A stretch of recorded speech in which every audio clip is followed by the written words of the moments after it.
un côté bave aux lèvres, il y a un côté furieux. Je n'ai jamais vu M. Mélenchon ou M. de Villepin, je les ai jamais vus aussi indignés quand on massacrait au Darfour, quand on génocidait au Rwanda, quand je revenais moi de mes reportages à Mogadiscio ou chez les Tigres Noirs tamouls, je les ai jamais vus dans cet état-là. Je les ai pas vus dans cet état-là lorsque le terrorisme frappait à Paris. Jamais. Jean-Luc Mélenchon serait animé d'une haine des Juifs. Voilà ce que vous affirmez ce matin. En tout cas, j'affirme ce matin qu'il y a quelque chose de plus que du clientélisme. Voilà. Et je pense en effet, comme je veux pas que vous soyez poursuivis par la justice, ce serait vous, oui, en complicité avec moi, je pense qu'en effet, il est au bord, lui et certains dans son parti sont au bord de la forme moderne de l'antisémitisme. Laquelle forme moderne de l'antisémitisme, c'est que ça marche plus de dire que les juifs sont déicides. Les chrétiens savent que ça n'est pas comme ça. Ça marche plus de dire que les juifs sont une race à part. Ce qui marche, c'est de dire que les juifs sont haïssables parce qu'ils sont les alliés, même quand ils sont contre d'ailleurs, d'un État nazi et génocidaire qui est Israël. La machine antisémite, la machine rhétorique de l'antisémitisme d'aujourd'hui, en tout cas, elle marche comme ça. Tout à l'heure sur notre antenne cet après-midi, Bernard-Henri Lévy affirmait qu'il se dégageait de vous, je cite, une haine d'Israël et une haine de ceux dont Israël est le nom, c'est-à-dire en effet les Juifs. Vous avez souhaité réagir sur notre antenne. Que répondez-vous à Bernard-Henri Lévy ? Dans le débat démocratique, il n'y a pas de place pour de tels propos.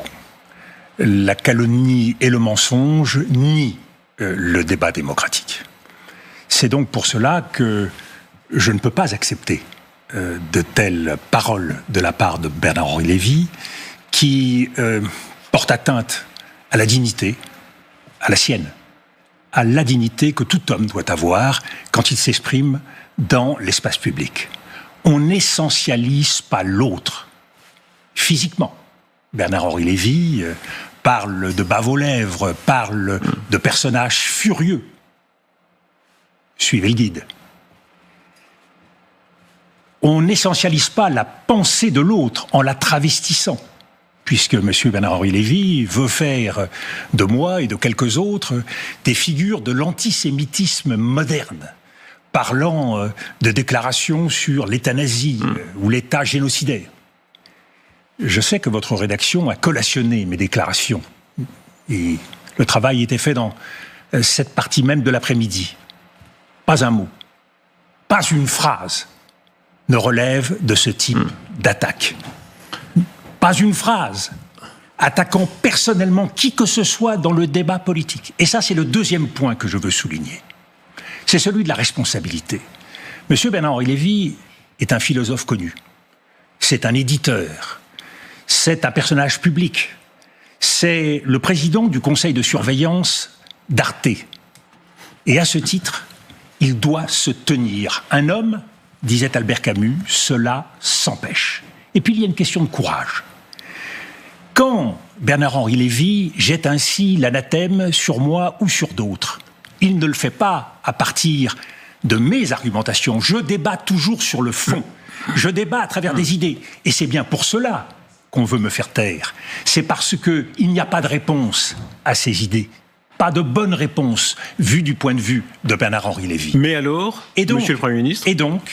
Et je termine là-dessus, on voit bien que le débat n'est pas du tout sur une quelconque question juive ou une question d'Israël. Le débat, c'est quoi ? Quel est ce qui m'oppose avec Bernard-Henri Lévy ? C'est la question de la guerre et de la paix. Et cela fait maintenant 25 ans, plus de 25 ans, que je dénonce des positions qui, épreuve sur la scène internationale après épreuve, Afghanistan, Irak, Libye, Sahel et j'en passe, ont conduit Bernard-Henri Lévy à s'engager au nom de la guerre. Et avec quel résultat ? Et là, je m'adresse à l'intellectuel. Regardez en arrière, monsieur Bernard-Henri Lévy. Il n'y a que du chaos, il n'y a que des morts, il n'y a que du sang. Et là, il vient réclamer sur votre plateau le droit de gagner. Mais de gagner quoi ? De gagner quelle guerre ? Pour faire quoi ? Et c'est là où je dis toujours la même chose. La force, quand on l'utilise, il faut le faire au nom d'une vision politique. Quelle est la vision politique aujourd'hui portée par le gouvernement de Benjamin Netanyahou? Quel est l'objectif politique? Est-ce que M. Benjamin Netanyahou accepte la formation et la création d'un État palestinien?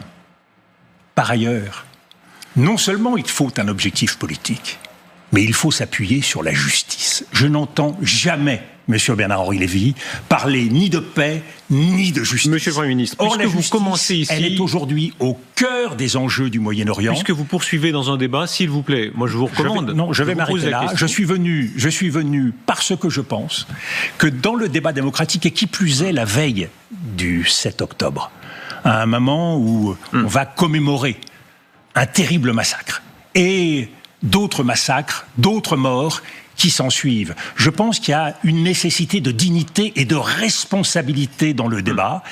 Qu'on m'attaque sur le fond, je l'accepte. Mais tous les propos mensongers qui me sont prêtés, qui ont été dénoncés à travers les déclarations de BFM ou les amalgames de BFM et par l'ARCOM et par le Conseil de déontologie des journalistes. Maintenant tout le passé. Mais puisque personne ne le refait, Monsieur Rochebin, il faut bien que je le fasse. Il faut que je le refasse moi-même, sans quoi les journalistes sur les plateaux ne laisseraient pas dire toutes les bêtises que certains interlocuteurs disent. Dominique de Villepin, puisque vous parlez de débat, puis-je vous poser une question? D'abord, premièrement, puisque vous entrez dans un débat qui va au-delà, on ne va pas ajouter maintenant de la polémique à la polémique, est-ce que vous seriez prêt, au-delà des anathèmes, fermer les anathèmes, de débattre avec Bernard-Henri Lévy sur un plateau comme celui-ci? La condition numéro 1 du débat, c'est le respect de l'autre. Cette mise au point est en fait. Mais ce n'est pas une question de mise en point, c'est cette double essentialisation à la fois de mes idées et de ma personne. On voit bien que, contrairement à ce que dit M. Bernard-Henri Lévy, ce qui se dégage de lui, c'est la haine de l'autre. Alors que je sois passionné, parce que toute ma vie a été au service de la paix et de la lutte contre l'injustice. Vous ne pouvez pas maintenant aussi l'accuser de haine, on n'en finit plus. S'il vous accuse de haine et que vous revenez pour dire que je l'accuse de haine aussi, pardon, mais...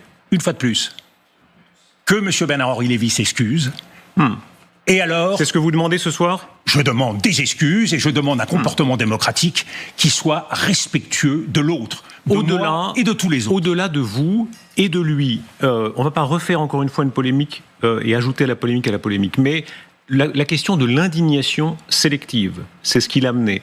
Que répondez-vous à cela? Et encore au-delà, au-delà de Bernard-Henri Lévy, sur ceux qui disent, et d'ailleurs permettez d'amener un troisième point de vue, ceux qui disent, vous et Bernard-Henri Lévy, et le président de la République, et d'autres, chez les pro-israéliens et chez les pro-palestiniens, ont des indignations sélectives. Par exemple, la France a livré tant d'armes à l'Arabie Saoudite, on a moins entendu, vous, M. Bernard-Henri Lévy peut-être, le président de la République, sur les livraisons d'armes à l'Arabie Saoudite pendant que tant de malheureux étaient tués au Yémen. Monsieur Rochebin, je n'ai aucune indignation sélective. Et pour ceux qui ont voulu m'entendre, on m'a entendu sur l'Irak, on m'a entendu sur la Libye. J'ai été un des très rares personnages publics à dénoncer les excès de l'intervention en Libye, pareil au Sahel et pareil dans toutes les interventions. À parler, contrairement à ce que dit M. Bernard-Henri Lévy, du Soudan. J'ai été le premier ministre français à se rendre au Darfour. Et je le fais partout en Afrique, en Éthiopie et ailleurs. Donc, que M. Bernard-Henri Lévy ne suive pas l'actualité et soit un peu ignorant des questions internationales, c'est une chose, mais je crois que là-dessus, on ne peut pas dire n'importe quoi. Donc, aucune indignation sélective. Il y a par contre, M. Rochebin, et là je vous renvoie la balle, il y a des questions sélectives. Ce n'est pas de ma faute. Celle-là ne l'était pas. Ce n'est pas de ma faute si on m'interroge davantage sur les plateaux, sur la situation d'Israël et de l'Ukraine, plus que sur la situation du Congo, du Soudan ou de l'Éthiopie. Et je suis toujours ravi de le faire. Regardez les conférences que je fais, qui sont souvent